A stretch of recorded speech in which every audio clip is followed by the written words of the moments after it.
No, I don't think I will, I said. She looked at me strangely. What do you mean?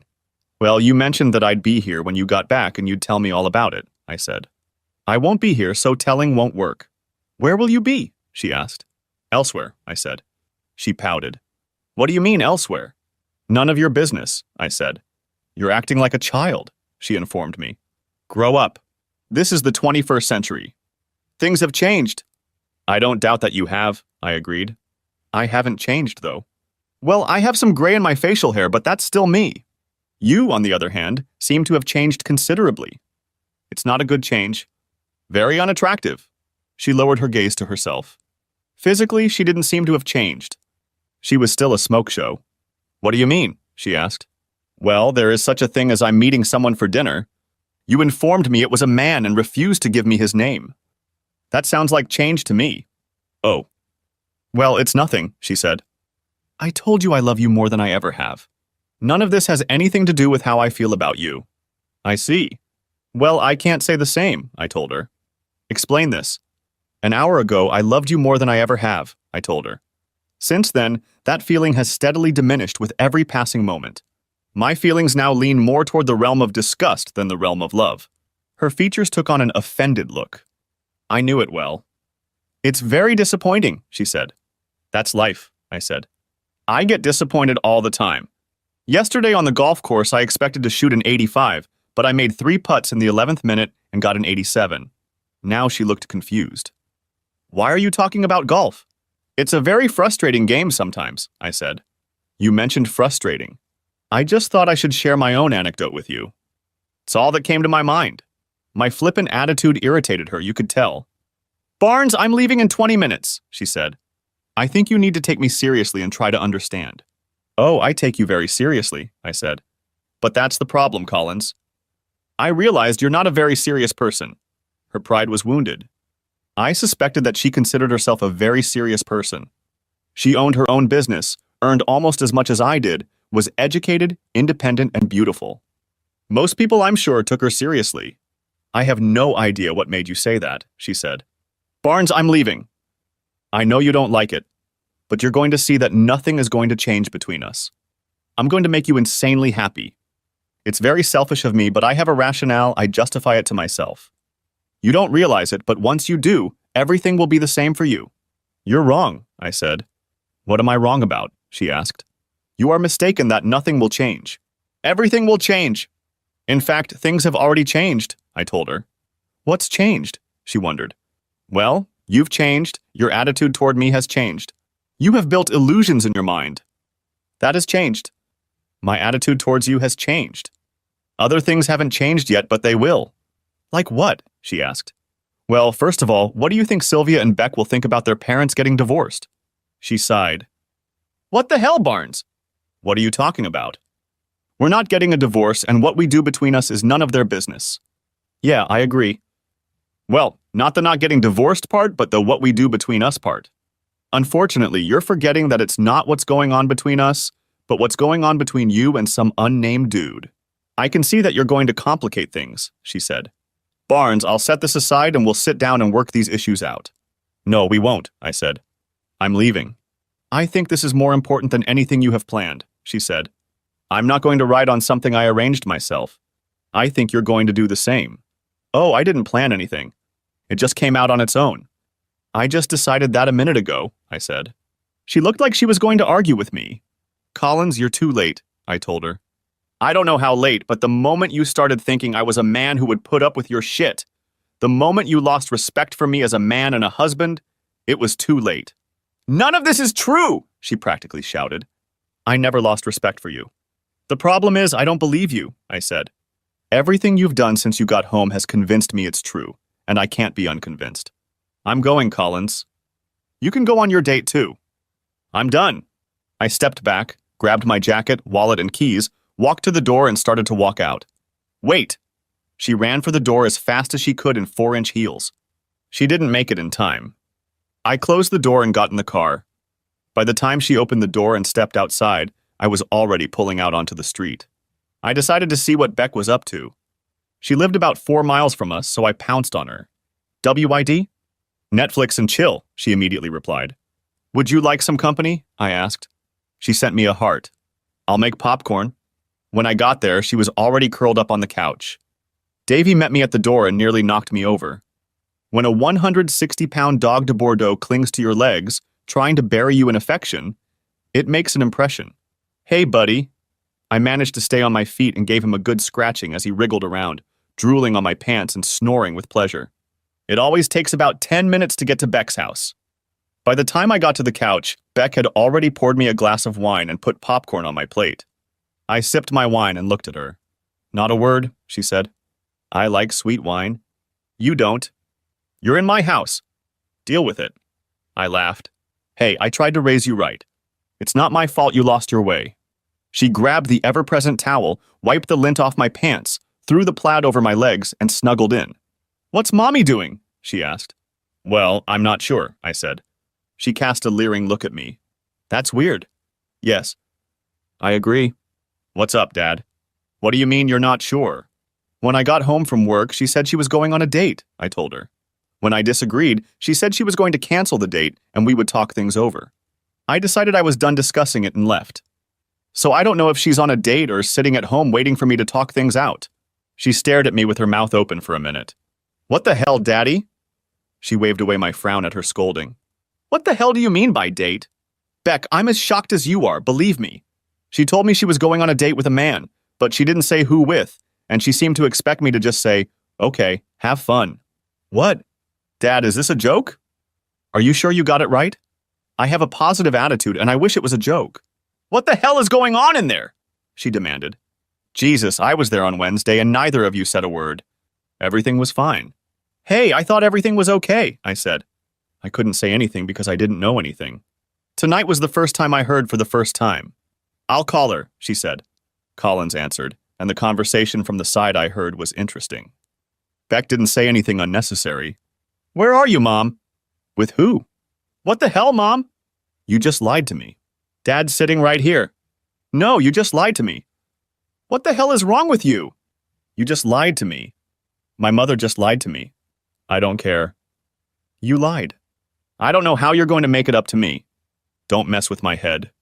Don't call me, don't come here. When and if I want to talk to you, I know how to do it. She ended the conversation. We sat like that for a few minutes. I didn't know what to say. I put my arms around her and pulled her against me. I felt her warm little body start to shiver, and then she buried her face in my chest and began to sob. She lied to me, Dad. She told me she was with you at the restaurant. She lied to me. I guess you heard right. I just hugged her and I felt like crying myself. I guessed she had gone on this date after all.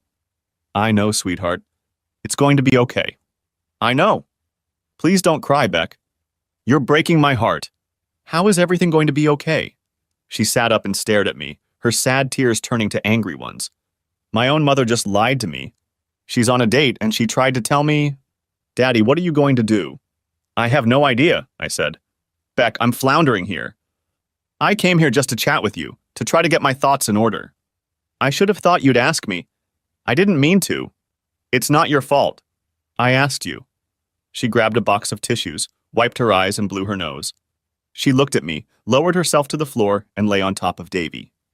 He snored, objecting to being disturbed from his nap, and after a couple minutes, she moved over to me again, snuggling against him. Cuddling Davy always calms me down, she said. Hugging you always calms me down, I told her. You smell better than Davy. She giggled. He's a little stinky. Talk to me, Daddy. Where did this come from? What's going on between you and Mom? What are you going to do? I would love to answer these questions, but I don't know, and I don't know. I'm shocked. For a minute, she sat in silence.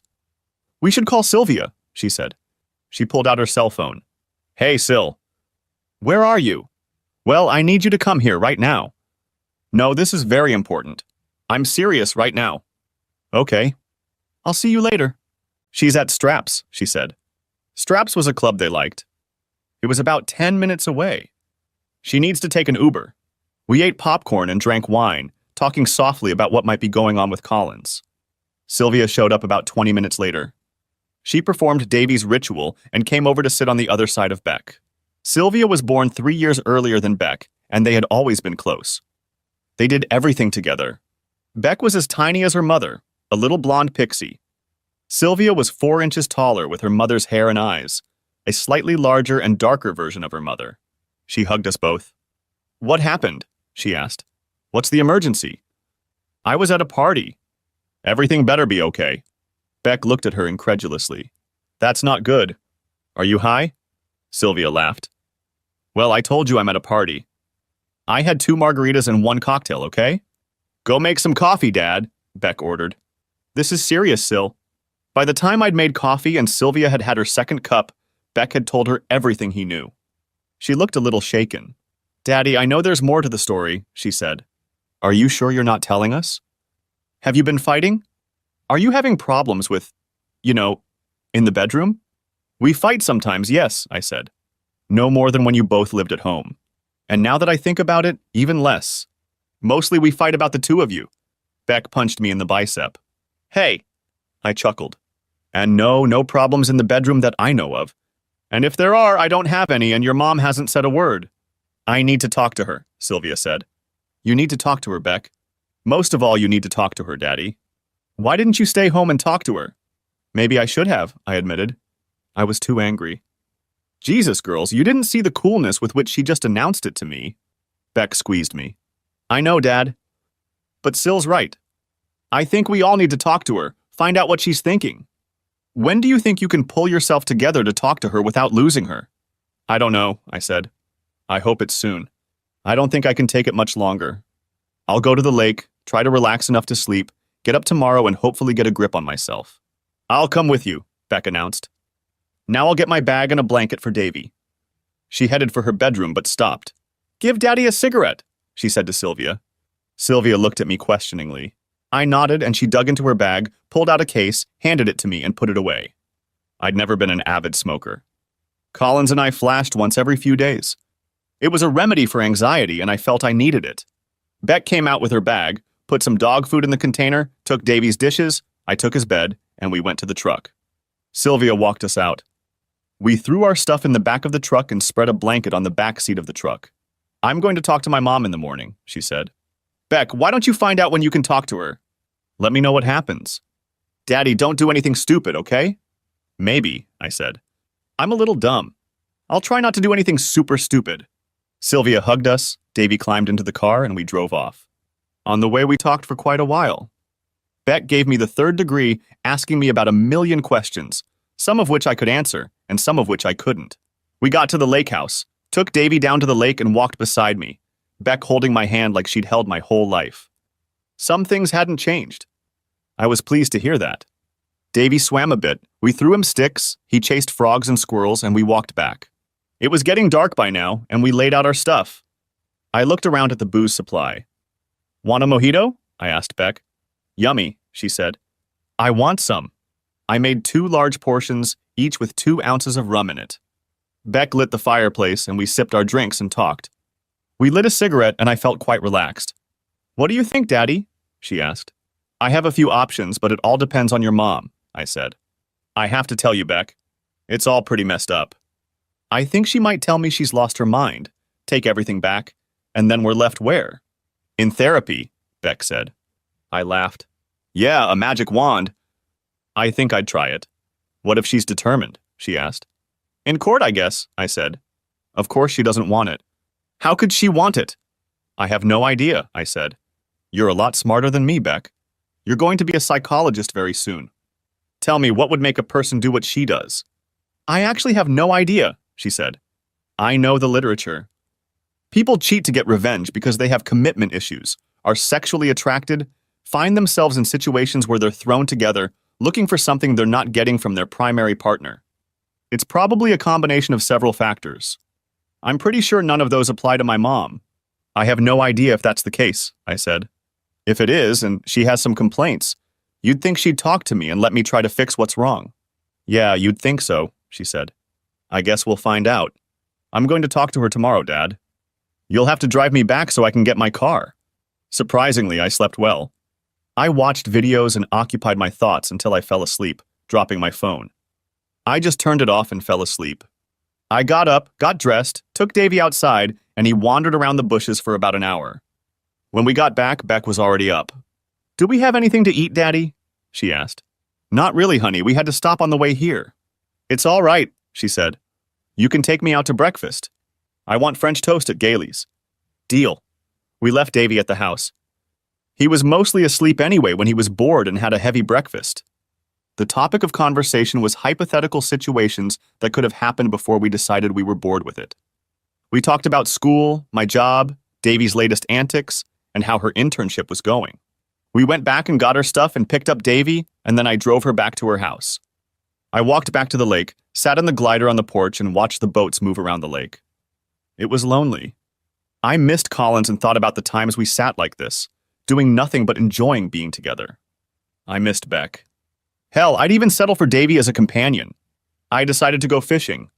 I took the boat and fished in the cedar thickets, catching 6 nice crappie. I cleaned them and found some frozen fries to eat them. They were delicious as always. When I decided to turn my phone back on, I got texts from both girls asking me to come over to Beck's. I got my ass there and they were just eating pizza. Beck brought me a beer, and we sat at the bar in her kitchen while they ate. Well, I talked to her, Beck began. Me too, Sylvia said. And, prompted I. You're not going to like it, Beck said. She told me she wasn't happy. Not with you, of course, but with her life in general. She thinks it lacks excitement, challenge. Some jerk who owns a company she often works with is hitting on her. She likes the fact that she is being pursued, that men find her attractive. She wants to be able to go on dates. She says she loves you and you can go on dates if you want. I sat for a minute, digesting her words. Sylvia, is it the same story as yours? I asked finally. Quite so, she said. Daddy, I don't think it will last long. She'll figure it out and it'll be out of her system. Damn, Syl. You don't mind shit like this? Burst out Beck. I didn't say I was fine with it. She defended herself. I said I thought it wouldn't last long. She'll get over it and things will go back to normal. I was dumbfounded. What do you advise me to do while she comes to her senses? I asked. Love her, be patient, let her calm down, she said. She loves you, Daddy. She's just having midlife issues or something. Or maybe not, said Beck. These are midlife issues, not having fun with other guys. Well, what other options do you have? Divorce her? Put her in a cage? Asked Sylvia. I have no idea, I said. Divorcing her is definitely one option. No, it isn't, Sylvia insisted. Jesus, Daddy, just don't go crazy with this. You two are meant to be together, and you know it. Shouldn't you talk to your mom about this? Asked Beck. Shouldn't you be telling her not to freak out? This is some bullshit, Sylvia. You're taking her side and Dad hasn't done a damn thing. Not a damn thing. I'm not taking sides, Sylvia replied. Well, that's a problem too, isn't it? Beck was starting to get heated. You're supposed to take sides, not this would be patient crap. Patient I am. She went on a date with some creep, Sylvia. You know very well he's a bastard. If he wasn't, he wouldn't be hitting on a married woman. And she's a whore for letting him. Hey, let's just take a break, I tried to tone it down. But they weren't interested. So what do you want, Beck? You want our parents to get divorced? Is that what you're talking about? It's not about what I want, Beck said. It's not about what you want. It's about what Daddy wants. Don't forget, Sylvia, Daddy didn't want any of this. It was Mommy who wanted it, and she's going to have to make it right. I'm telling you this right now. She can have whatever she wants, but until she gets her head in order, she has to plan for my relationship with her to depend on what I want. And what will it be? Asked Sylvia. I want to see her as little as possible and not hear her at all. So you're going to tell us about your relationship with our mother? I'm not flushing anything, Sylvia, and that's your problem. You can't see that.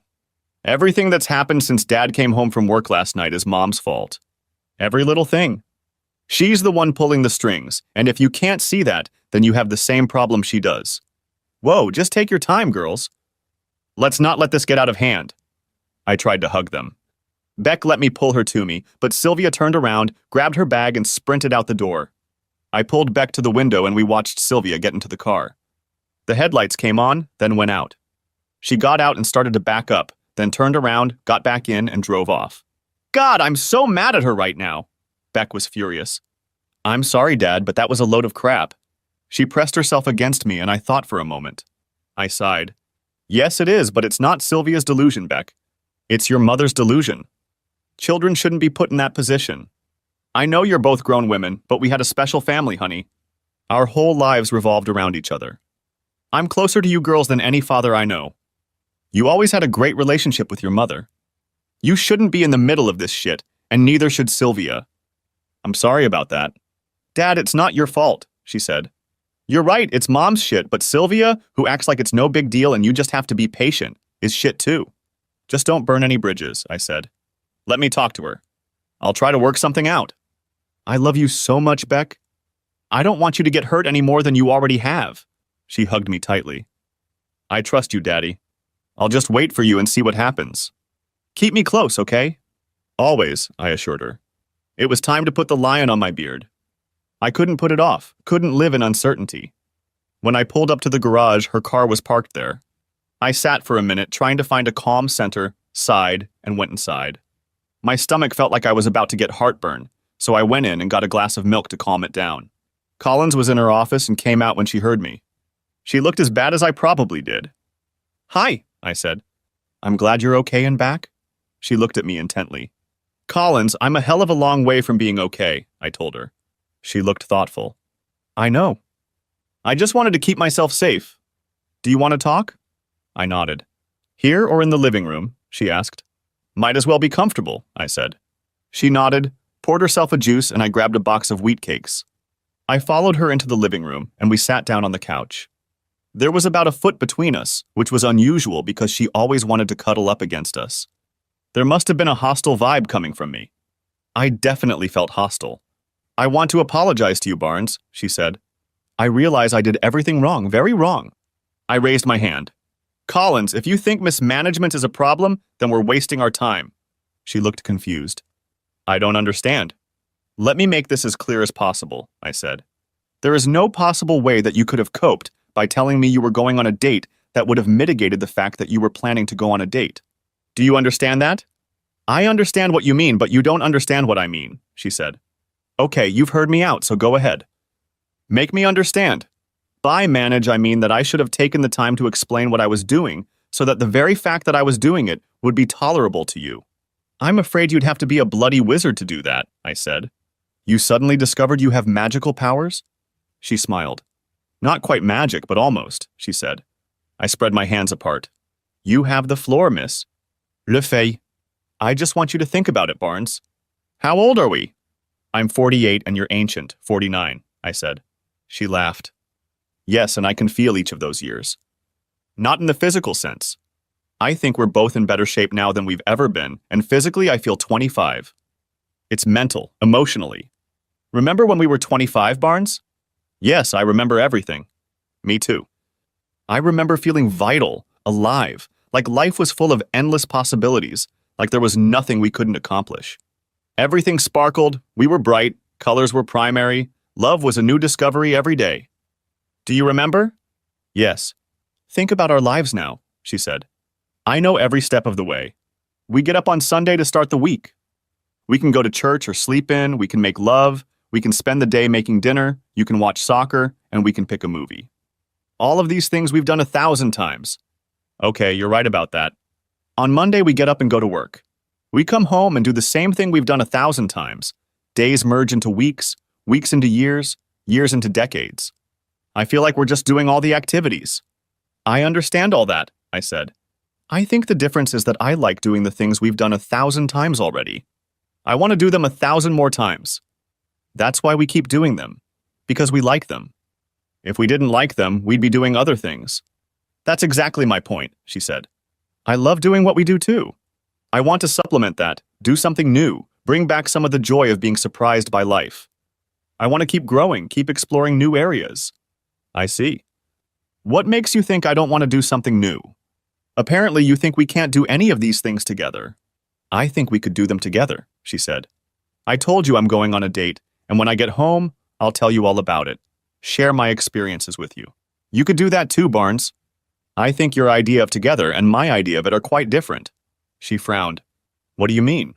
Let me be very clear. When I say together, I mean you and me. As soon as you introduce someone else, the together test is failed. She thought for a moment. How long has it been since you've spent time alone with a woman other than me? Well, I assume you mean other than the girls or other family members. I think that would be 6 months. Remember when we went to Kansas City with Amber? We met with the telecommunications representatives.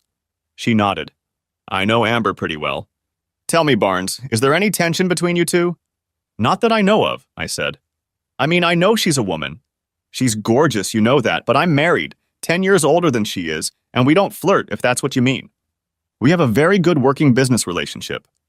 We're friends, and I'm not trying to be anything else. Well, you said it yourself, she's gorgeous. She's single, Barnes. What if you took her out to dinner, and then the two of you decided to try the nightlife, went to a club, danced together? Would that be exciting? Holding all that beauty in your arms, wouldn't that get your motor running? Maybe. That's why I don't, I said. Why not? She asked. Because I'm married to you, I told her. I don't put myself in a situation where my motor is running for anyone but you. And if I was okay with it? She asked. It doesn't matter, I said. It wouldn't suit me. She sighed. I'd be okay with that. Maybe 10 years ago I wouldn't have done that. I'm more mature now. I'd put up with it, and I think you should put up with me doing the same. That's the thing, I told her. No. That's not what I signed up for, Collins. You promised me, I promised you. If you want to leave, that's fine. Well, it's not great, but it is what it is. If you're determined, I can't stop you. I only control myself. I don't want to leave, she said. I want to be more free. I want to be spontaneous, see adventures and go on them, but not leave the house. You're going to do it regardless of how I feel about it? She sighed again. I don't know, Barnes. I'm inclined to say yes. The fact that you think that you have it all mapped out in your head, that you can talk about it so fluently, tells me a lot, I told her. You haven't been communicating with me. You've been hiding it from me for a while. What else have you been hiding? And then there's your little stunt on Friday night. I'm sorry, I shouldn't have done that. I was mad at you for leaving when I wanted to talk about it. That's nonsense, Collins. It's an outright lie. You planned this long before Friday and were going to go before you even mentioned it to me. Speaking of lies, you also lied to Beck. I guess you're pretty good at that. I spat out my anger and bitterness. I told you I'd cancel and we could talk. The rest of the shit she safely dodged. Screw that. I've had enough of the chit-chat. Okay, you had your chance at management, I said. My position hasn't changed. It's not about finding the right way to lay hands on me. There's no way to do it right. What matters is that you did it, that you plan to do more of it, and that you want to do it. That's all that matters. I don't control you, but I do control me. I'll just get my shit together and leave you to it. What the hell, Barnes? That's not what I want, she protested. I'm not doing it. But you'll want to, I said. Right now I have zero trust in you. You've already more or less told me that you think I'm boring, that you need excitement in your life, primary colors and all that. Even if you don't do anything, I'll always know you think that, and there's no way you can convince me that you won't resent being stuck in a boring life. We want different things, Collins, so let's move on. I went down to the basement, got my luggage, carried it into the bedroom, and started packing. I took everything I would need for a week or so. Later, I could go back and get whatever I wanted. She kept walking beside me, telling me she didn't want this, that we'd work it out, but I didn't listen. I put everything in the truck and she tried to go around it and get in. Luckily, the door was locked. She was standing in the driveway as I drove away. It was a depressing sight. I loved her, and I felt like I had lost half of my heart and soul. I just couldn't see a way forward. This time, I remembered to stop at the grocery store. That took my mind off things for a while. A trip to the lake brought it all back with renewed vigor. I turned on a podcast, but by the time I arrived, I had no idea what it was about. I took my stuff into the house and set it down in a daze. It occurred to me that I should talk to the girls, but I was mentally and emotionally exhausted. I just didn't have the energy. As it turned out, I still had to look for him. I had been sitting there for about an hour when my phone rang. I looked, it was Sylvia. I had some business to attend to. Hi, honey, I said. Where are you, Daddy? She asked. I'm at the lake, I said. Where are you? I'm at your house, she said. My mom called me and asked me to come over. I got a call notification. It was Beck. Hold on a minute, it's Beck calling, I said. I answered and said I would call her back, that I was on the phone with Sylvia. She was fine with that, and I called Sylvia back. Hey, I told her I'd call her back. I'm glad you're there with your mom. She's in total distress, Dad. You should be here with her, not me. I know about that, I said. Sylvia, this is a difficult conversation. Are you sure you want to talk about it over the phone? She was quiet for a minute. No, I guess not. Are you coming back? No, I'm not going to, honey. I'll explain all this when I see you, okay? No, it's not good, but I guess it is what it is, she said. Daddy, I have to work. I can't stay here. I'll stay tonight, but I'm really busy at work. I don't know what's going to happen tomorrow. Your mom works too, I said. That's not your concern, Sylvia. You do what you need to do. Your mom and I are adults. She snorted, and I could tell she was very upset. I'm so sorry, Sylvia. I know this is hard for you. I love you, though. You're my first child, and you'll always be special to me. She gasped as she replied. I love you too, Daddy. Bye. I pulled myself together and called Beck. Hi, honey. Are you okay, Daddy? She asked. I will be, I said. Are you okay? Same thing, she said. I suppose you're at the lake? Yes. Do you want to come outside and I'll tell you what happened? Yeah, I'm packed, she said. All the classes this week are online, but I have to go to work on Wednesday and Thursday. Can I spend this week? You don't have to ask. I'll spend every second with you, I told her. I know, she said. I'll be out in an hour or so. I've got dinner waiting for me, I said. I was putting food out on the counter when I heard the sliding door to the porch open and Davy's claws clicking as he looked for me.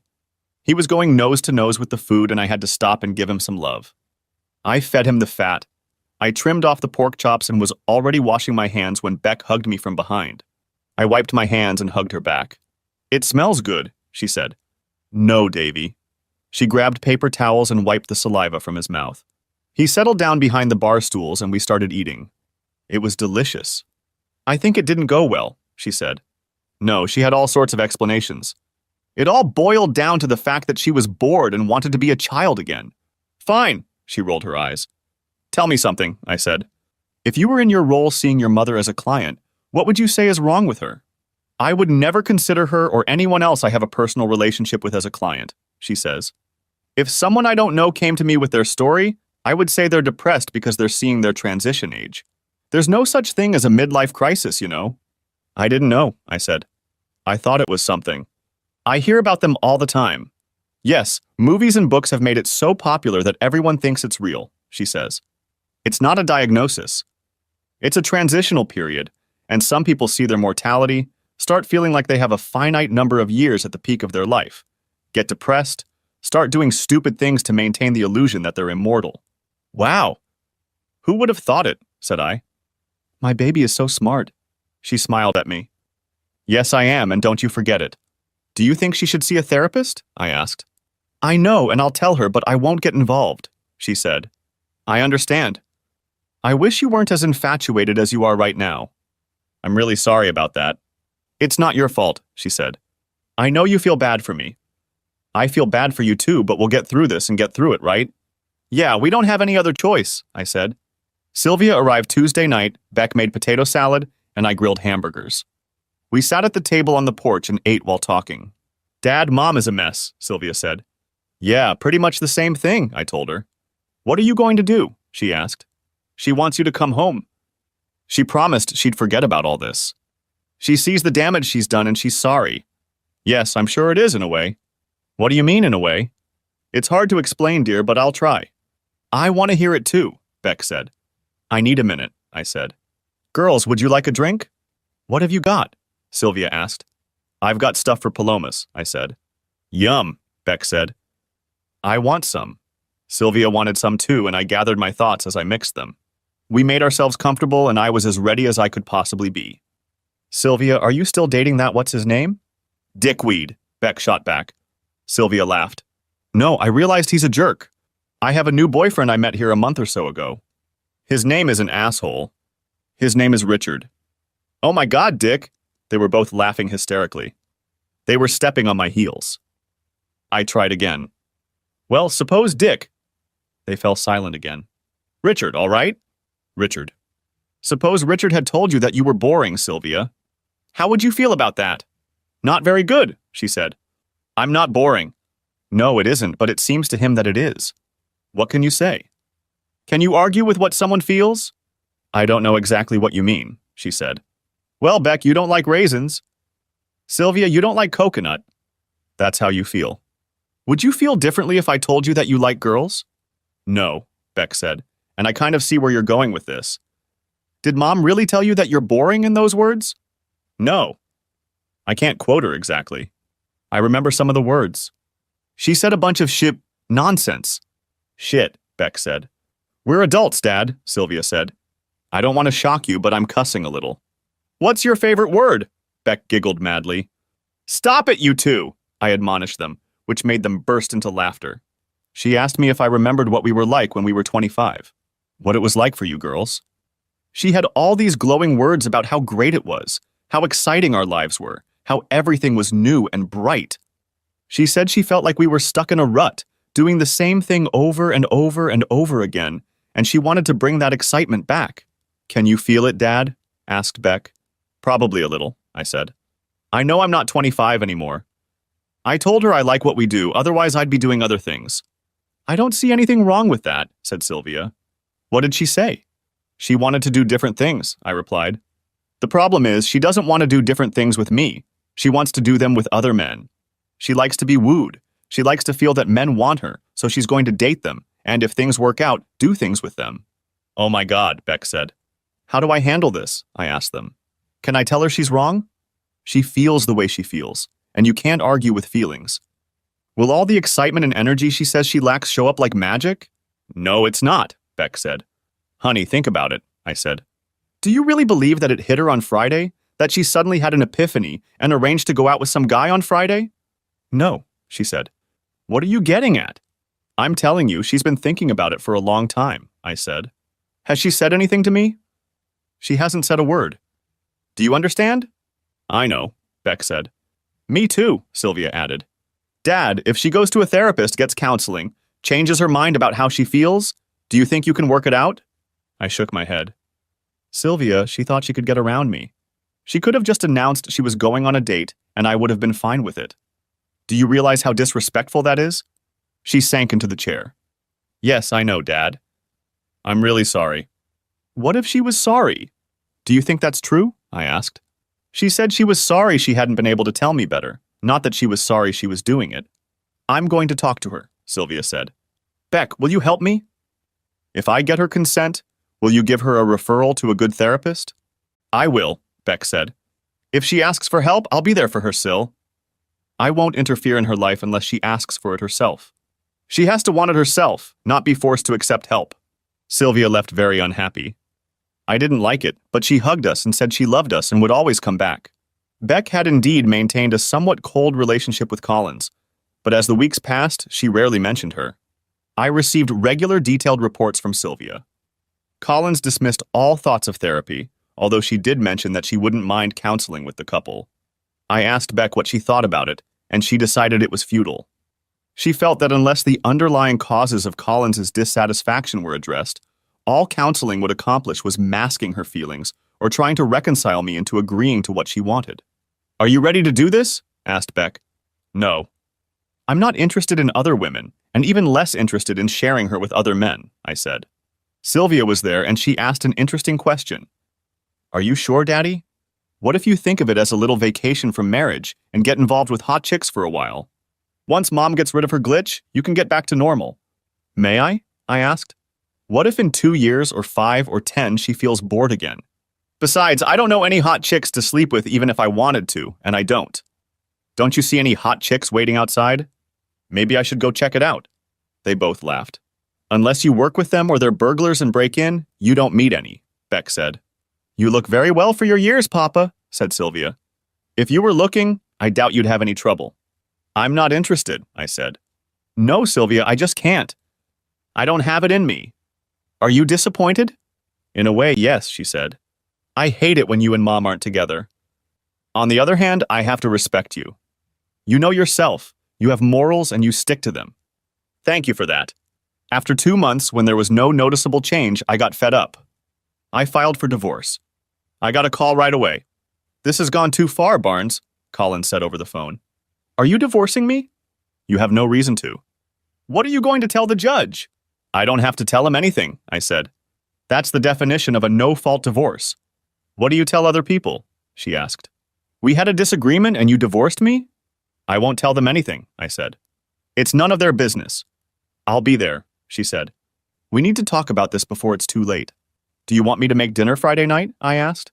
Yes, that would be perfect, she said. I was putting the finishing touches on dinner when I heard the door open. I felt a little bad that she had just walked in. Sure, we both owned the lake house, but I didn't go back to our house in town and go in when she was there. I stopped by to get my stuff when she was at work, but nothing more than that. Oh well. She looked as good as ever. She still made my pulse race, even if I regarded her warily. She tossed her purse on the chair and walked over to me. She wanted to hug me, and then she wanted to kiss me. A hug I could do, but a kiss, given the circumstances, was beyond me. She looked hurt, but so be it. So did I, and for good reason. What can I do for you? She asked. Everything's ready, I said. If you want, you can set the table while I get the dishes. We laid out the food, poured the wine, and she began. I don't want a divorce, Barnes. That's what I don't understand, I said. Why not? Because I love you and I want to spend the rest of our lives together, she said. But why? I asked. You've been married to me for most of our adult lives, and you weren't happy about it, remember? I never said I wasn't happy, she said. Perhaps you used the wrong word, I said. Don't play semantic games with me, Collins. You've managed to express your displeasure clearly enough. Then you misunderstand me, she said. I'm quite satisfied. I just wanted to add to our mutual satisfaction. Okay, but you wanted to add that you were having fun with other men, I said. That made me very uncomfortable. I think the answer is simple. We'll get divorced and you can have fun with other men as you see fit, and I won't be displeased. I don't understand that. Anyway, I'm having fun with other men. The difference is that I won't be married to you while you do it. You can keep doing it, and I can keep living my life. Maybe I'll find someone who doesn't want to have fun with other men. The perfect solution. You get what you want and I get what I want. That's not what I want, she said. Why should it be a choice between you and random dates with other men? If it's a choice, I want to be married to you. I realize that, and the girls, well, Sylvia, told me that's your position. The problem is that I don't want to be married to a woman who wants to have fun with other men, whether she does or not. We finished dinner and moved to the couch. So that's it? She asked. Even though I love you, I gave up the idea and chose you. Don't you want to be married to me? Yes, Collins, that's exactly right. Look at me, Barnes, she said. I looked up. The next moment she was in my lap, her luscious lips devouring mine, kissing my entire face, her arms wrapped around me like boas, her hot body pressed against mine.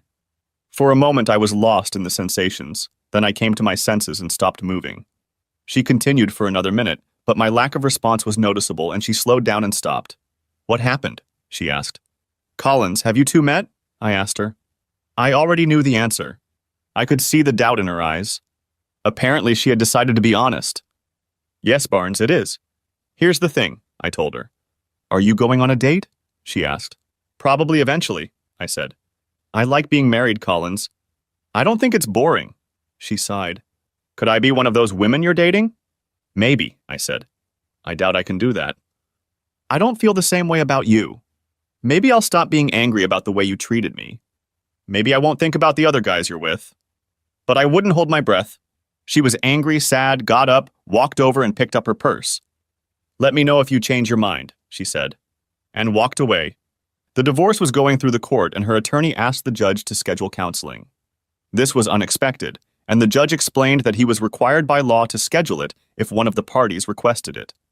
I'm not doing this, I told my lawyer. It's none of the judge's or the state's business. Hell no. He can hold you in contempt, he said. You're the expert, I said. Figure it out. I can't, he said. That's what the law says. I sat like that for a minute. What if we withdraw the divorce petition?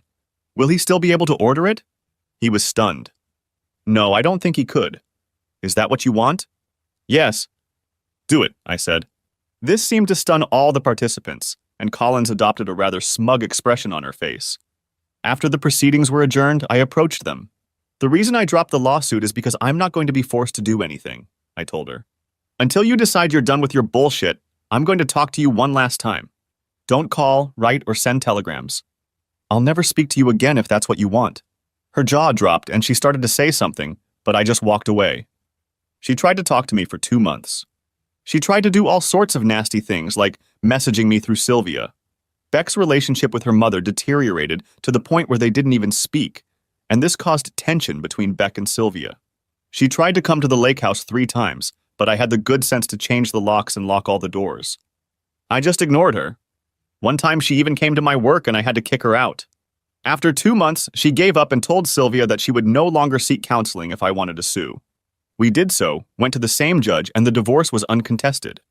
I could see he wasn't happy about it, but it was settled between the two of us, and he couldn't order it. She kept the house in town, and I got the house on the lake. It was what I wanted, at any rate. The property was equitably distributed. She kept her business, and I kept mine.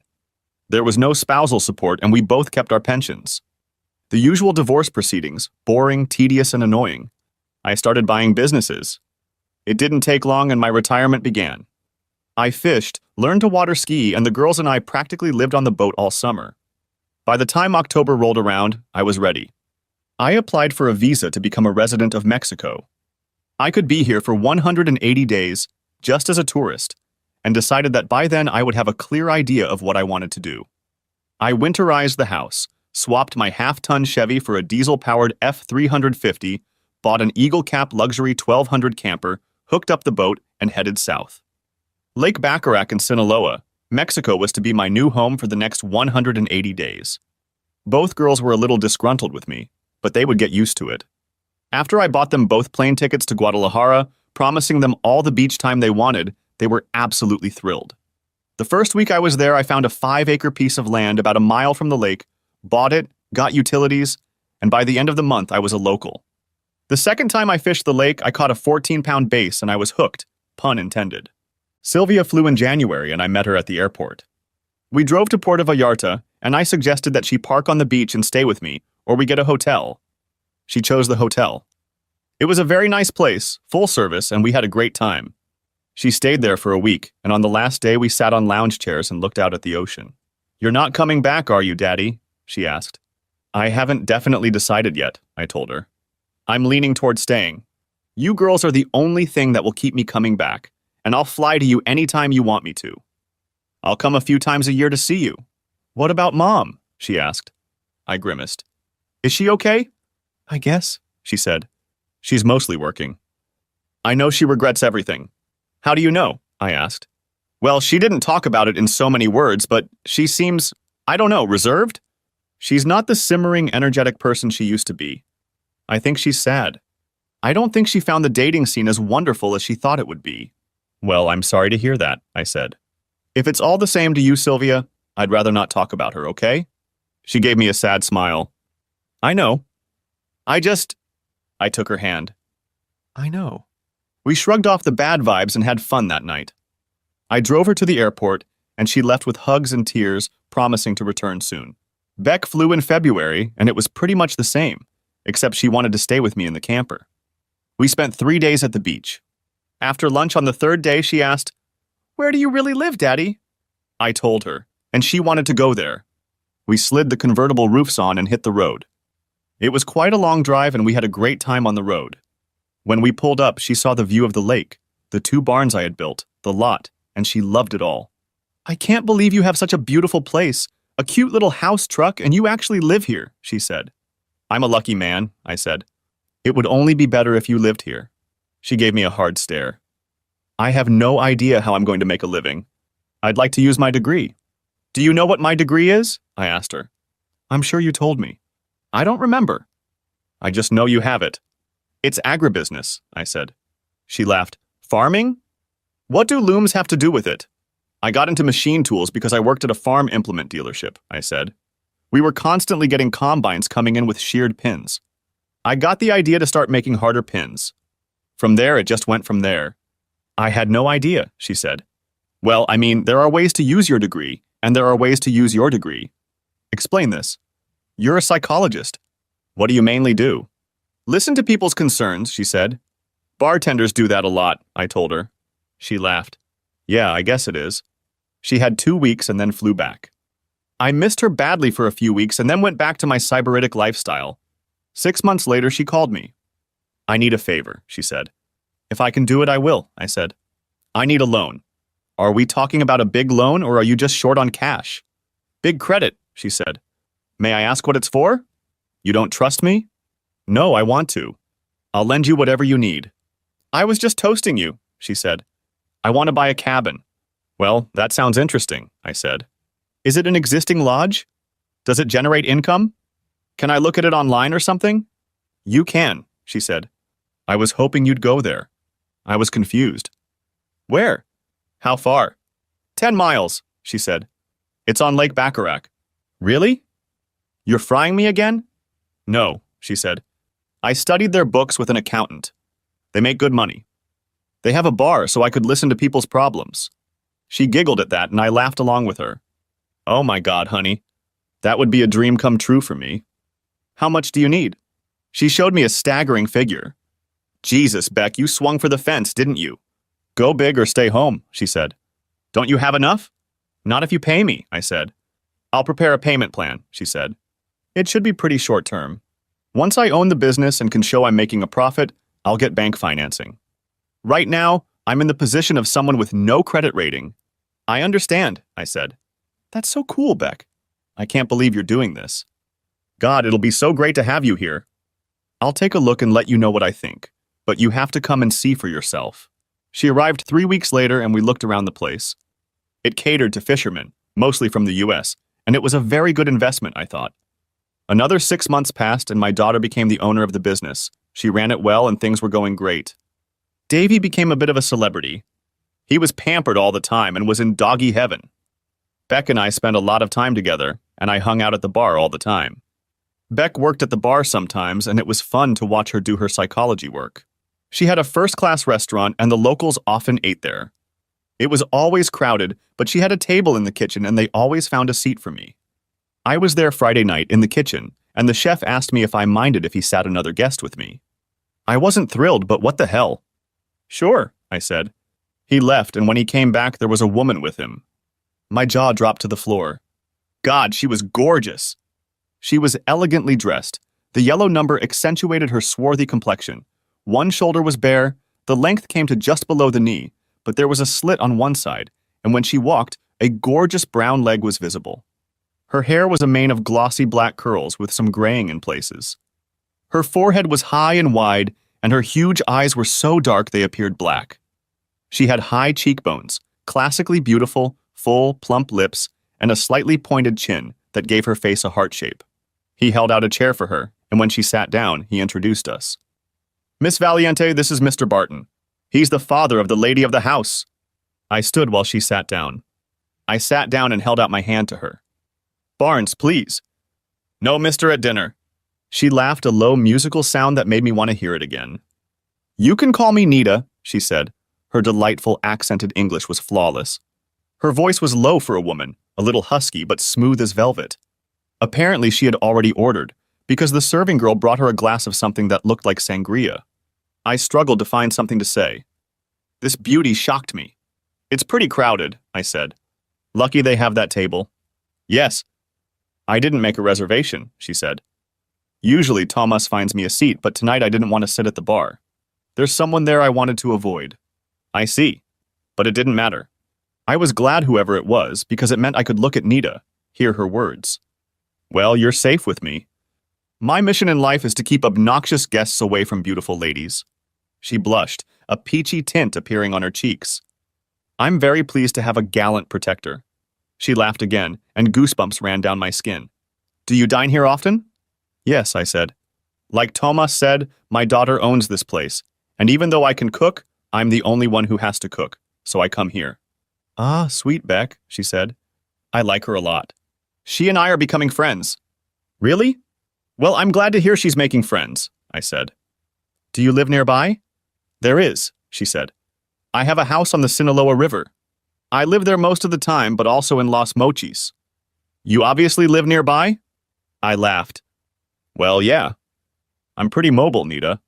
I have 5 acres of land nearby with a couple of buildings, and I also have a truck and a camper. I've got wandering legs now, and I like the fact that I can go anywhere at any time. I see, she said. You recently moved here from the US like Beck? I've been here about a year, I said. I came before Beck. She came to visit, fell in love with the place, and bought this cabin. What brings you here? She asked. It was fishing at first, I explained. Yeah, and it kind of is now too. I got a chance to sell my business in the States and satisfy my craving for traveling. What kind of business did you have? She asked. She hesitated, then said, I apologize. It's none of my business. I laughed. You don't have to. I don't mind. I've made parts for companies like Caterpillar, John Deere, and others. Ah, the industrial tycoon, she said, giving me a brilliant smile, and the whiteness of her teeth illuminated that beautiful, swarthy complexion. Not likely, but I've been retired for a long time. But you are so young, she said. Yes, I was lucky, if indeed retirement at 49 can be considered lucky. I'm not retired, she said. I could be, but I feel like I have things to do. Which ones exactly? I asked. If you don't mind my asking. I'm a smuggler, she admitted softly. The look on my face made her laugh. I'm not really a smuggler. I own a pharmaceutical company. We supply prescription drugs to the Mexican Social Security Institute. Wow, that's impressive, said I. That's why I live in Los Mochis, too, she said. She looked at me speculatively.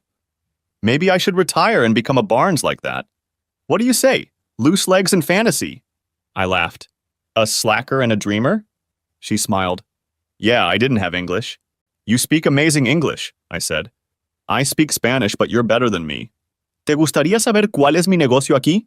She asked. We switched to Spanish. I'd like to know what you do, I said. Tell me about Nita. Ah, you want to know Nita? She smiled at me again.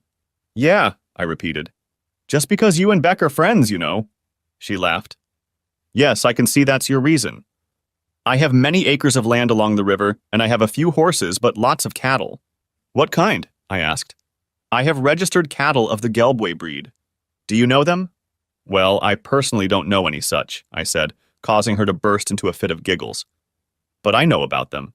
Barnes is very amusing, she said, pulling herself together. I'll have to introduce you to some of them in person and correct that flaw in your familiarity. It was my turn. I didn't giggle, as giggling is unworthy of a man, but I had a good laugh. And Nita is a very funny woman, I said. I want to ask, and you may say it's none of my business, but does Mr. Valiente exist? No, she answered. He used to be, but not anymore. He worked in a petrochemical plant. There was an accident, an explosion, and he was hit by it. Oh my God. I'm so sorry, Nita. Me and my big mouth. No, it's acceptable, she said. It's been 11 years. I remember, but only the good times, you know. I nodded. Yeah, the pain of losing loved ones subsides, and you remember all the good things. What about Barnes? She asked. Beck obviously has a mother? Yes, and I have another daughter named Sylvia. She's 3 years older than Beck, I said. I pulled out my phone and showed her a picture of Syl. Ah, she's very pretty, she said. She doesn't live here? No, she lives in the States with her mother. My wife and I divorced almost 2 years ago. Is this a sore subject for you? She asked. It was, I said. But less and less each time. We wanted different things. She wanted to open up our marriage, sleep with other people. I didn't, in short. I'm very sorry to hear about it, she said. Well, that's life, I said. Say, Nita, do you think I could take you out to dinner, maybe next weekend? I'd love to, but just not this coming weekend, she said. I have to leave for Los Mochis the day after tomorrow, and I won't be back until next Tuesday. Maybe the Friday after I get back? Sounds wonderful, I said. Can I get your number? I'll make a reservation and send you a time, okay? Yes, give me your phone number, she said. She entered her phone number into my contacts. Maybe when you pick me up, I'll introduce you to some cattle. She giggled at her joke. I walked her to her car. It was a brand new silver-colored BMW Z4. Nice. I walked around her and admired her before opening her door. She kissed me on the cheek, and it was like I was electrocuted. You were a very charming dinner companion, Barnes, she told me. Thank you for letting me join you. Believe me, the pleasure was all mine. I don't know how I'll look forward to this dinner to see you again. You have my number, she said. Give me a call. Late afternoon is best. I will, I promised. I closed her door and watched her drive away. My God, this was an exquisite woman. And she was going out with me, too. When I walked into the house to say goodnight to Beck, I thought I was high and walking on clouds. She lived in a cabin and I knocked on her door. She opened the door and looked very excited. Did you like her? She didn't hold back. Isn't she a fire? She's so cute, Daddy. Did you ask her out? Oh, you set me up. She giggled in her best evil voice. Yes. I did good? Jesus, honey, how did you get her to do that? She loves me, Beck said. I told her about you, and you're perfect for each other. Did you ask her out? Yeah. She's going away for a week, but she said she'd have dinner with me next Friday. That reminds me, I need to find myself some transportation other than the truck. You can have my car, she said. Thanks, Beck. It'll work for the short term, but I'll have to get my own. The next day I texted Nita. I can see it happening. 2 evil women are conspiring against me. She sent me some smiley faces with hearts and smiley faces. Yes, resistance is futile. I take it, Beck has confessed. My own daughter, I said. I can't wait for a dinner date. She sent me another batch of emoji. My anticipation was such that each day seemed like an eternity. I hadn't felt this way since I was in high school, waiting for my first date with the girl I was in love with then. I remembered my conversation with Collins about, remember when we were 25? She wanted that excitement, the bright colors, the sense of anticipation. Oddly enough, I found all of that. I wondered if she had found it. I wrote to Nita once a day and she sent me 2 or 3, skipping a day here and there, and twice I called and talked to her. Talking to her was a new experience for me. She was switching from Spanish to English, telling me about her day, and I found it so easy to communicate with her, as if we were friends and had been for a long time. She called me when she got back and the excitement only grew. I drove the truck to the cabin and took Beck's car. I didn't mind driving the truck with the camper, but it seemed awkward for a first date. I drove along the river following the directions on the phone. There were few houses and the road ran along the river. The phone told me to turn onto a paved path, but there was a gate in front of me. There was no house in sight, but I noticed a call button on the numeric keypad. I pressed it and waited a second. Hola, ¿eres tú, Barnes? It was Nita's voice. ¿Lo es? Tu acompañante ha llegado, I said. She laughed. I am very pleased at your arrival and feel you will be a delightful companion. I will see you off. The gate opened and I drove down the driveway. It was maybe 2 miles long, with all the different branches, and I was wondering if I was lost when I saw the house. The woman lived in a huge, sprawling mansion. It stood on a steep cliff overlooking the river, and the view was spectacular. I rang the doorbell, and within a minute, a young girl opened the door. She was gorgeous and looked to be about 12 or 13 years old. I saw an older woman standing in the back of the entryway. She held out her hand and said, "Greetings, Sir Barnes. I am Pia. Nita is my mother. La llevas a cenar, no?" I'm very happy to meet you, Pia, I said in Spanish. I see that you look a lot like your mother. You are as beautiful as she is. Do you speak English? She developed the same delightful blush I had seen on her mother. Yes, I speak English, Spanish, and French, she said. I know English better than French. I'm sure you're good at all of them, I said. Yeah, I want to take your mom out to dinner. Is that okay with you? She gave me a critical look. Yes, you are, as they say, very caloric for a man with insanity. I laughed. You're a little flatterer. And I'm not old. She giggled again, quite like her mother. That was really bad, no? Besides, you're Beck's father, and I love her very much. Same thing, I said. Taking my hand, she led me through the entrance and into a large open space. It was the living room, dining room, and kitchen. This is Zanetta, she said, introducing me to the older woman. Nice to meet you, I said. She's my friend and takes care of me and the house when Mom's not here, she explained. Mom's getting ready. Would you like a drink, Mr. Barnes, while we wait? What do you suggest? I asked. I drink lemonade, she said. We also have a lot of juices and adult beverages. Lemonade sounds delicious, I said. You don't need to call me Mr. Pia. Just Barnes is fine. Yes, just Barnes, she said, her huge brown-black eyes flashing at me, full of laughter. That name seems very strange, though. That cheered me up. You're a doll, I told her. And a jokester. She chuckled. Yes, I love to laugh. We'll have lemonade on the back porch, Zanetta. I'll go and pour it, just Barnes. She giggled again. Stay here. Ve with your invitee, Pia. Lo conseguiré. No need to despair, Zanetta said. It's all right, I said. I'll go with Pia and I won't neglect her. We took tall glasses of cold lemonade and carried them into the living room. The entire south wall was glass, the doors sliding open, and she led me out, still holding her small hand in mine. We went out onto the porch, down the stairs, and onto a huge mahogany deck. There were large vine-covered beams suspended from large leaf-shaped fans that rotated slowly, giving us a stunning view of the river and valley. I really like it here, Pia said. We'll sit in these chairs and have a conversation. She was one hell of a charming girl. I've only had one conversation with your mom, I said. Personally, I mean. Somehow the subject of Pia never came up. She was no doubt embarrassed to have such an impressive daughter, she said. She never tells anyone about me for fear they will like me more than she does. We were both laughing about it when Zanetta appeared, carrying a pitcher of lemonade. Thank you, Zanetta, we said at the same time, making Pia giggle again.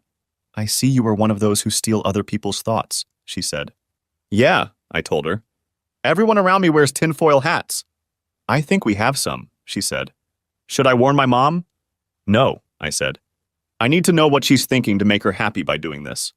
She tilted her head, pondering. It's a very good plan, she said. Barnes has perfected it.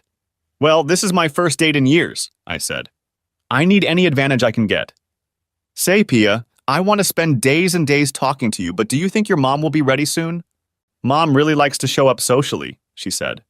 I expect her to show up so you can admire her anytime. Thank you for that remark, Pia. I heard that voice, low, husky, tinged with the smoke of old jazz clubs and red wine. We turned around and a vision appeared at the top of the stairs. God, she was breathtaking, heart-stopping. She was perfect in white. The dress was pure white linen, very simple and elegant. Some lace at the neckline, hanging beautifully to mid-thigh, sleeveless, with smooth, swarthy skin exposed above and below. On her feet were tan platform sandals with straps on her calves. She wore a wide-brimmed white hat on her head and posed to impress. See? Pia brought me out of my stupor. You're very pretty, Mom. Don't you agree, Barnes? I had to clear my throat before I could speak. Yes, of course. Nita, you're gorgeous! She smiled. I see you've met the pre-call. Yes, and it was, I said. Pia, it was a pleasure to meet you, and I hope to see you many more times. You are a charming lady! I finished my lemonade and walked over to extend my hand to my companion. Somehow you never mentioned to me that you had this little beauty, I said. I wanted her to be a surprise, she said. I thought that when you met her, you couldn't help but love her. I know you love your daughters, and I wanted you to love mine. She's my life, Barnes. Yes, I can see that, and I understand why, I said. The restaurant was as good as I had heard. My companion was beyond competitive, and 3 doors away was an establishment called Salon Tinampa. It was a real treat. There was a stage and the biggest mariachi band I had ever seen. It was a riot of colors and music, and I danced with Nita. It was a separate adventure because she was the best dancer I had ever seen. She made me make a huge effort to at least get close to her. She knew everything from traditional Mexican dances to salsa and tango. The last number we stayed for was slow and sweet, and holding this fiery beauty in my arms was something men performed heroic feats for. The trip back to her place went mostly without my participation. I was in a world where it was just her and me. It ended at her door, where she kissed me, and that was the highlight of my life up to that point. Before I left, I was invited to take Beck with me and spend the day with Nina and Pia the following Saturday.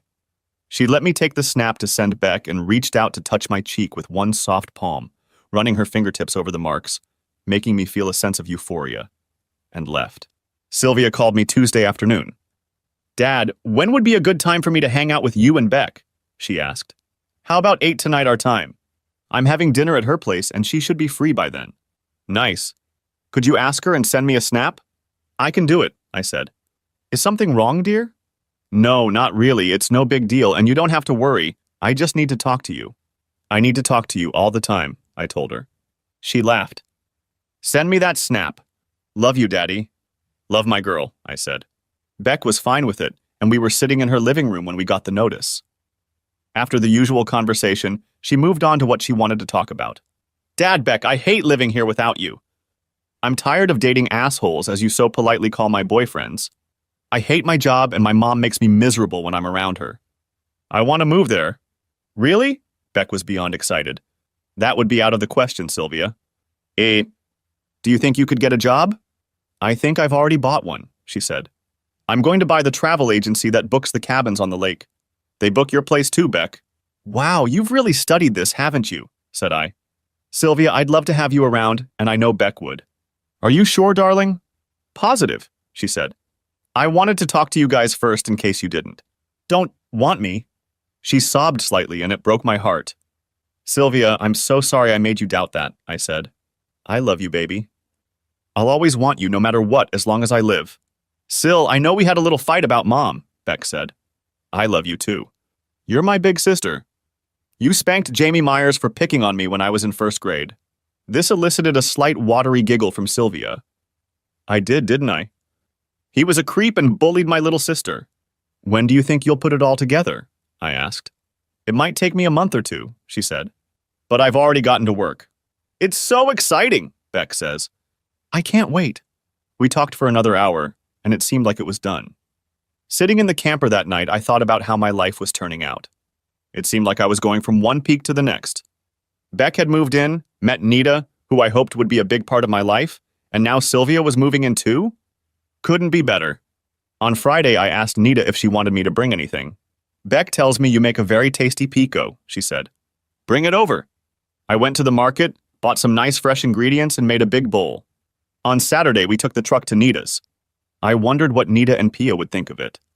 After all, they were clearly not poor. Neither was I, and it wasn't that I couldn't afford a house. It was my choice, and I liked it. But would they think I was a tramp or something? That's something we'll find out. Pia ran out as we pulled up and threw herself at Beck as soon as he got out. She came over to me and was a little more reserved, but still hugged me. We're going to the river, she said. Mommy made everything for the taco feast. Yum, Beck said. Sounds great. Come inside, Pia said. Mama and Zanetta are packing. She took us both by the hands and led us inside. We walked into the kitchen where there were several coolers and baskets on the bar. They were busy putting plastic bowls and utensils into the baskets and drinks into the coolers. We helped and everything was quickly ready. Barnes brought his truck, Pia said. He'll be perfect for transporting us. The way she phrased it made me laugh. What a delightful girl. We loaded into the car, Beck and Pia climbing into the back seat. Nita sat in the front with me, and we drove down the driveway, making a few turns as she pointed. It's good to have you with us, I said. I would never have found my way out of here. She laughed. There are several places you can go, she said. There are buildings on these roads for different functions. What kind of buildings? Beck asked. Horse barns, equipment barns, storage barns, livestock barns, paddocks, and things like that, Nita says. We walked to the river. There was a gazebo and dock, and 3 jet skis and cradles sticking out of the water. There were 2 picnic tables and a grill under the gazebo. I was planning to heat everything up on the grill, Nita said. But you brought your house and we can use your stove, right? We can, I said. All the comforts of home in a small package. I'd really like to look inside, Pia said. I've never been in a house like this. Well, I'll give you the grand tour, I said. We put the taco shells in the oven to get crispy and I gave them a tour. Pia got to lay on my bed, sit on all the chairs, and check out every appliance. She and Beck carried a load of our stuff to the tables, and I took the opportunity to grab Nita and kiss her. She was in complete agreement and lit me up with one of the hottest kisses of my life. She pulled away and looked into my eyes, her swarthy complexion colored with a pink blush, and she was slightly out of breath. Hello, beautiful, I said. I couldn't wait for you to be alone and do this. She chuckled. Well, it's encouraging to know you wanted it. I wanted it too, she whispered. Beck and Pia came back and we made our late lunch. They were all bragging about my pico, but it was all very good. We sat and chatted for about an hour, and then Pia asked if we wanted to go jet skiing. The girls were wearing shorts and t-shirts and went to change. Pia came out first and chatted with me while I looked at the system that raised and lowered the jet skis. Beck and Nita went outside, and I went inside and put on my swim trunks. When I came out, one jet ski was already in the water, and we quickly launched the other 2. Can I come with you, Barnes? Asked Pia. I'd love to, I said. Don't you drive them? I want to, she said. Maybe we'll switch, I'll drive, and Mom will go with you after a while. Beck and Nita took off their stoles, and I lost my ability to move for a moment. I knew Nita was a spectacular woman, but I was a little unprepared for her being in a bikini. It wasn't out of the ordinary, but she was. Beck was Beck. She always remained petite and gorgeous and a little girl. Nita was something else. She was shapely, but not in the way that people sometimes mean when they talk about fat. She was far from that, but she had hips, a small waist, and big full tits. Her top was solid up to her nipples, and the bottom third was striped, giving a view of her lower chest. This top was very comfortable to wear with such lush tits. She caught my gaze, and suddenly twin bumps appeared in the top. She blushed and crossed her arms over them. Ready? She asked. We did, and Pia climbed in after me. I noticed that the jet ski they had chosen for me had 30 more horsepower and was longer. We let Nita go ahead since I figured she knew the river. We traveled upstream for about 5 miles. We drove under the bridge and around a bend, and then Nita slowed down. She pointed to a small cliff to the east, and we followed it. There was a path along the cliff, and when I looked where she was pointing, I noticed a rope attached high up in a tree. We shut down the engines. Do you want to swing on the rope? She asked. Pia was practically jumping at my back. Yes, we have to, she said. It's so much fun. You'll swing high above the river, then you'll untie yourself from the rope and fall. The water is very deep. In my opinion, it wasn't very comfortable, but I would give it a try, and Beck clearly didn't mind. Nita was knee-deep in water, holding onto the jet ski as we made our way to the top of the sheer cliff. Who wants to go first? I asked. Beck should go, Pia decided. I've been there and I want to see her. Beck grasped the rod woven into the rope. Hang on, honey, I told her. She nodded, and with a slight yelp, she swung across the river. It was the biggest swing I'd ever seen. I have no idea how far she swung, but at apogee she must have been about 15 feet high. She fell and disappeared. She surfaced, tossing her hair back and wiping the water from her eyes, and swam back to Nita. Oh my God, Daddy. That was fire. You have to go. I decided that Pia should go next, and she soared into the air like a little bird, flipping in the air in a leap. She was a real little athlete. She swam like a little otter, and she and Beck held the jet skis while Nita climbed in with me. I let her go, and she was as graceful as she was at everything and let out a cute squeal as she took off. It was my turn. Looking down was 3 times higher than looking up, and my chicken jeans were screaming at me. I couldn't let a 12-year-old girl show me up, so I forced myself off the cliff. I was falling toward my death, the rope swinging me down, and I was so much longer than the girls that my toes only lightly touched the surface before I rushed upward. I almost forgot to let go of my hands, but came to my senses and plunged into the cool depths. It was fun. Nita and I sat on the jet skis and watched Beck and Pia ride 3 more times. Pia decided she wanted to drive. We drove back, lifted the jet skis out of the water and sat in the sun, holding cool drinks and enjoying the rays. Toward evening, we packed up and headed back to the house. We thanked them for a wonderful day. She invited me to stay and eat, which I did. How are you feeling, Daddy? She asked. Pretty good. A little tired, I said. There's something about sun and water that wears you out. Right? She said. But that's not what I meant. I mean about Nita. And about Pia. Well, Pia is a little doll. It's impossible not to like her. And Nita, well, I've developed feelings I never knew I had, I said. She makes me happy just being around her. She's so damn beautiful, Beck. You know that, but she's so much more than that. She's a wonderful, warm person. She's funny. She's smart. She's obviously a great mom. She's independent. She's everything any man could want. I know I definitely want her. She seems to like me too. She feels the same way you do, she said. She told me she thinks you might be the one. There can only be one, said I. She laughed. Yeah, just make sure it's you. I had to put a lot of effort into it. Don't screw it up. I'll do my best, I said. Thanks, Beck. Now how about you get busy with yourself? You need love in your life. Yeah, I have to start working on it, she said. I've just been really busy with work, but my eyes are open. I hugged my baby girl and drove to my house. Nita and I started seeing each other 2 or 3 times a week. A few times I picked Pia up and took her fishing. A couple of times she asked me to go water skiing with her when Nita was away on business, and I took her to the Cinco de Mayo festivities. I fell in love with this girl as I had with my own daughters. By the time 4 months had passed, I had fallen completely in love with Nita. When we were together, I was happier than I had ever been in my life. When we were apart, thoughts of her filled my head and dreamed about her at night.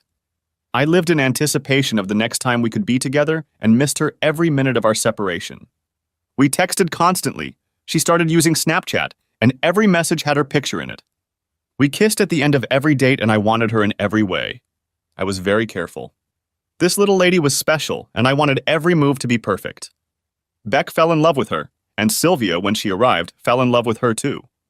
The 4 of them, Nita, Pia, Beck, and Sylvia, were always doing something together. Sometimes it was me, and sometimes it was just the girls. On Monday, I called Nita and told her I would like to take her to Tulum for the weekend. She called me back immediately. Really? I've never been there, but I've heard it's gorgeous and has Mayan ruins. She was in Los Mochis, and I told her I would drive there and we could fly out of there. What about Pia? She asked. Is it just for the 2 of us, or do you have a plan for her? I was planning on taking her with me, I said. I was going to see if Beck and Sylvia could come too. Make it a family celebration of sorts. She was silent for a moment. Barnes, I'm very touched that you consider Pia and me family. You are a very good man. I'll be glad of that, and I hope Sylvia and Beck can come. They are very much like my daughters, you know. I know they love you very much, I said. And they love Pia too. Do you love me very much? she asked. I was taken aback for a moment, but quickly came to my senses. Nita, I want to tell you everything in person, not over the phone, okay? Yes, I understand. I apologize for asking you over the phone. We will go to Tulum and I will ask you again, in person. I laughed. I can see I'm not getting out of this situation. I checked the flights. One leaves at 3 in the afternoon. Will you be able to leave by then? I'll arrange it, she said. Ride carefully with my daughters. It turned out that Sylvia and Beck could go, and Pia was over the moon when I told her that. We loaded into the car and set off on the long drive, and it was one of the best trips of my life.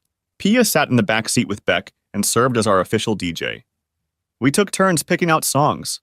I hated them, mostly, and they groaned and rolled their eyes when I made my choices. We picked up Nita from her apartment and took a truck to the airport. There were no problems, and we flew through friendly skies. Everything in Tulum was as promised by Sylvia, and I was glad she knows her stuff as a travel agent. She suggested one of the all-inclusive packages. Our hotel was on the beach and was luxurious. On Saturday, we walked on the beach, played in the blue water, and in the evening we went to an open-air restaurant.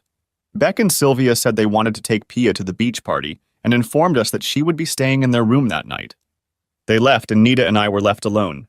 We walked back to the hotel and I put my arms around her, pulling her tightly against me. Well, that wasn't suspicious at all.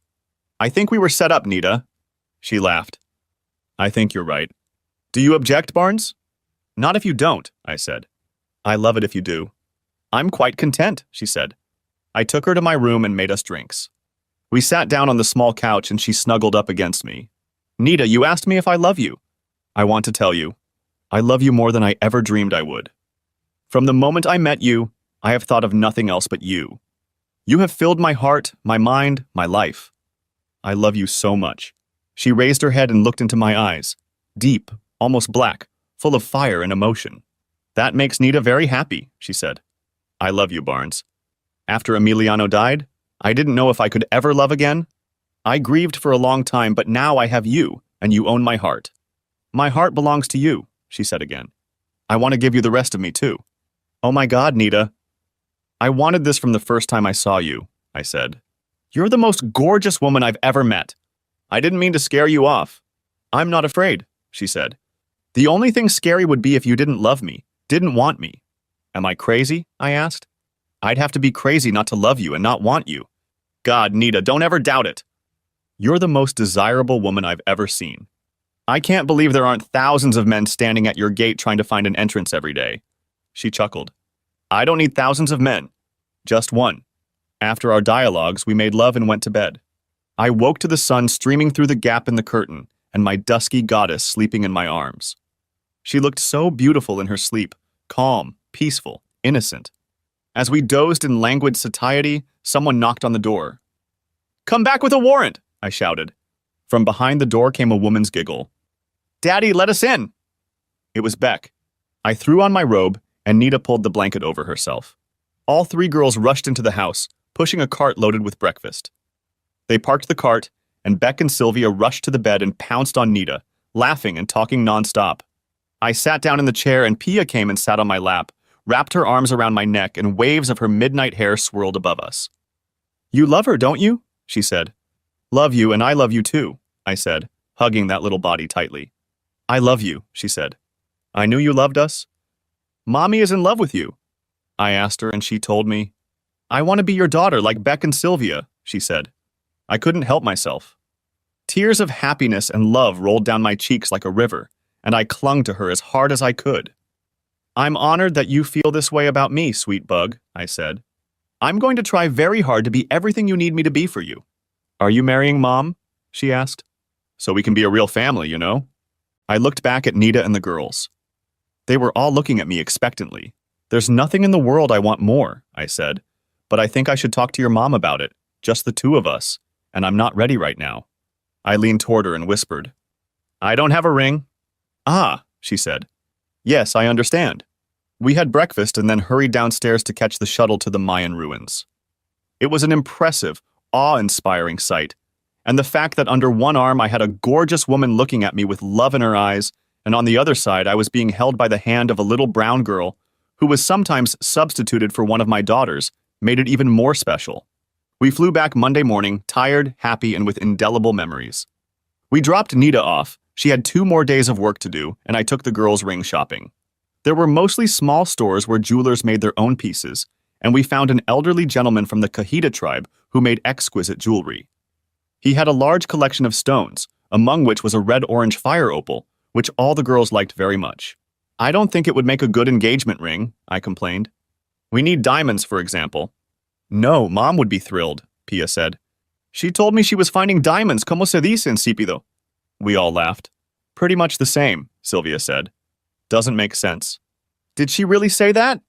Yes, several times, Pia said. See, Dad? She'll love it, Beck insisted. I let them talk me into it, and we compromised by setting 4 small diamonds around it. The jeweler said he could make it in 2 weeks and send it to me. When I got it, all I had to do was pick a time and place. I told Nita I wanted to come and go back to that little gazebo by the river. I think she knew what it was about, but she just told me to come. She was free. We took her quad bike, and it was a perfect evening. Pia was very curious, and when I told her what I was doing, she had to hurriedly retreat to her room to avoid giving herself away in her excitement. I knelt down in the gazebo, and when Nita noticed it, her hand went to her mouth. I took her hand and said, Nita, I am not good at speeches, but I love you with all my heart. I don't want to live without you in my life. I don't want to live without Pia either. Will you marry me? I will do everything in my power so that you never regret your consent. I opened the box and she held out her hand. I put the ring on and she said, Yes, Barnes. I want so much to be your wife. I want to love you always. She raised her hand, admiring the ring. I can't believe you have a fire opal, she said. It's my favorite stone. A little birdie told me, I said. I think I know that bird, she said, her eyes filling with tears of happiness. When we got back to the house, Pia was already waiting for us and was running from one to the other in excitement. I can't believe it. You're going to be my father, Barnes. Suddenly, she burst into tears. I knelt down and hugged her slender figure. I thought this would make you happy, baby girl. She pressed herself against me. Yeah, I was hoping. I thought we'd never find anyone. You found me, I told her. I'll never let you go, Pia. She clung to me and sobbed for a few minutes while I hugged her, then pulled away again. It's such a fire. I laughed. You've been hanging out with Beck too much. You're starting to sound like her. She chuckled. She's teaching me a lot of good words. We set the date for December 5th, and I was the happiest person in the world when Nita walked down the aisle in gold. She said she had been in white before and this was new, so she was breaking tradition. I moved in with her, but she insisted we keep the camper. We might want to go on a long vacation, she said. We'll use it, I promise. I took it off the truck and put it on stands. We used the truck for its intended purpose, and it was much more comfortable without the camper. I don't think I was ever happy. The only hitch came when in the 2nd year of our marriage, Sylvia came to me and said she needed to talk. We were sitting on the deck, and she mustered up the courage. Mommy wants to come visit, she said. I sighed. Well, I guess it was bound to happen sooner or later, honey. When is she coming? She wants to come for Christmas, she said. Sylvia, what do you want, dear? I asked. She found it difficult to answer. I wanted to spend Christmas here with you. I know Beck is staying here, and I was going to stay too. Now I have to spend at least part of Christmas with my mom. Beck doesn't want to, so I'm staying with her. I still love her, Dad. I'm sorry if this disappoints you, but I remember the way she was. Everything she did for me and what we did together. I pulled her to me and squeezed her. I know you are, Syl. I'm not disappointed in the slightest. I'm proud of you. She cried a little and I hugged her. It's going to be okay. I know it's not what you wanted, but what is. You can still spend time here. It's going to be hard, but you can tell your mom that you already have plans for Christmas dinner. She'll have to deal with it. It's her fault, not yours. It's hard, she said. I'm going to have to deal with it. I just wanted you to know. What if she wants to talk to you, to see you? Let me talk to Nita, I said. She's smarter than me. Let's see what she has to say. Sylvia spent the rest of the day with me and Pia, and before she left, we had dinner together. Nita was in Los Mochis for 2 more days, and I broached the subject when she returned home.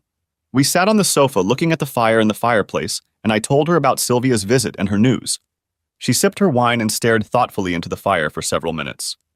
What do you think of meeting her, Barnes? I've been asking myself that question, I said. I suppose it was inevitable. She's the girl's mother, and I guess without thinking, I knew she'd want to see them at some point. I don't really have any special feelings for her, Nita. I don't think about her. I loved her for years. We had a lot of great times, but she ruined it all, and the good times are kind of colored by the way it ended. She snuggled closer and rested her cheek against my arm. I think we should all have dinner together at the cabin, she said.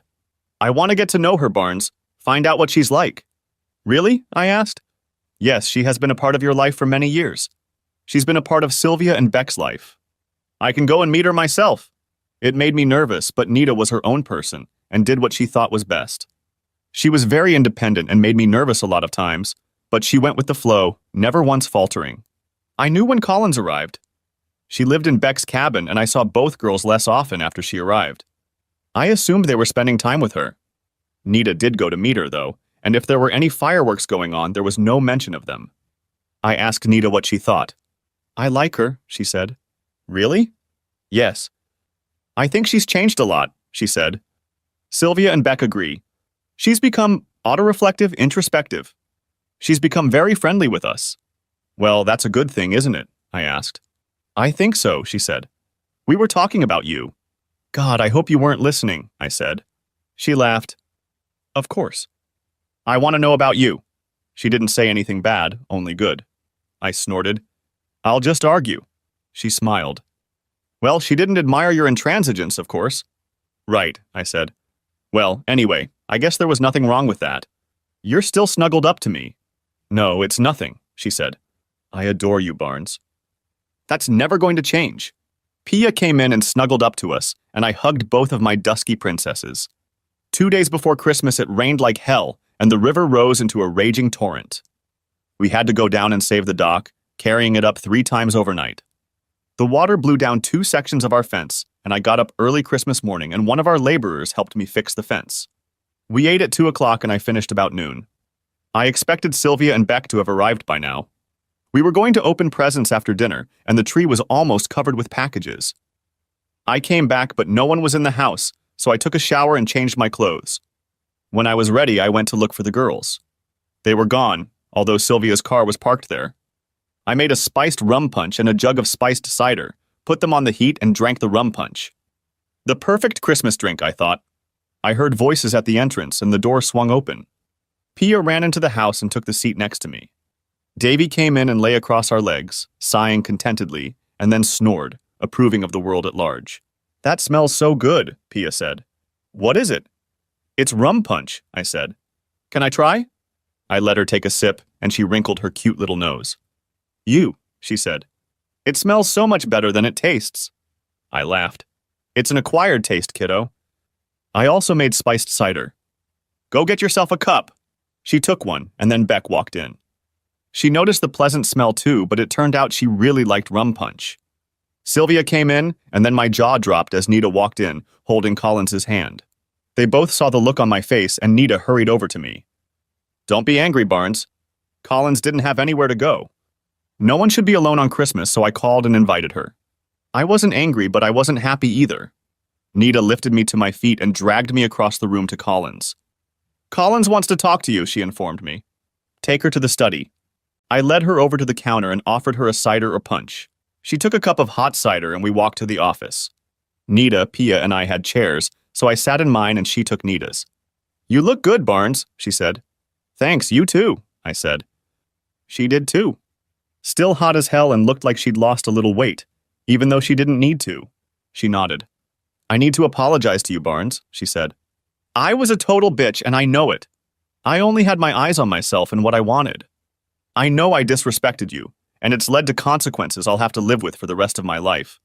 I need you to forgive me. I know I don't deserve it, but I hope you're still the man I married and you'll give me what I don't deserve. I'd thought it through. I'm not going to make any big speeches, I told her. There were consequences, and one of them was releasing me to gain what I have now. I was destroyed, bitter and resentful. Now I'm not. I know you did, she said, and I'm sorry I caused that pain. I took a deep breath and took a sip of punch. I forgive you, I said. You know Nita and Pia. That girl is dear to me, Collins. Sylvia and Beck love her. She's their little sister. They love Nita too, and she has become something of a big sister to them. You'll always be their mother, Collins. You are welcome here anytime. Nita told me she likes you. The girls say you've changed. That's good. I hope you live a happy life. I'm going to, and if you can accept that, I'll think well of you. Can we be friends? She asked. We'll see, I said. But you'd better not engage in nonsense. She laughed. No, I won't. You've landed on your feet, Barnes. I'm still trying to find mine. Nita knocked on the door. We're ready to eat, she said. We sat down at the big table. Pia said grace, and the air was filled with laughter and the sound of happy voices. I looked across the table at Nita. She smiled at me and winked. Pia was sneaking bits and pieces to Davy, who was worshipping at her altar. My daughters chatted nonstop, and Collins was animated and seemed to be enjoying himself. It seemed like it was going to be a good Christmas. Thanks for watching. I hope you enjoyed it. So subscribe to my channel and watch the next video.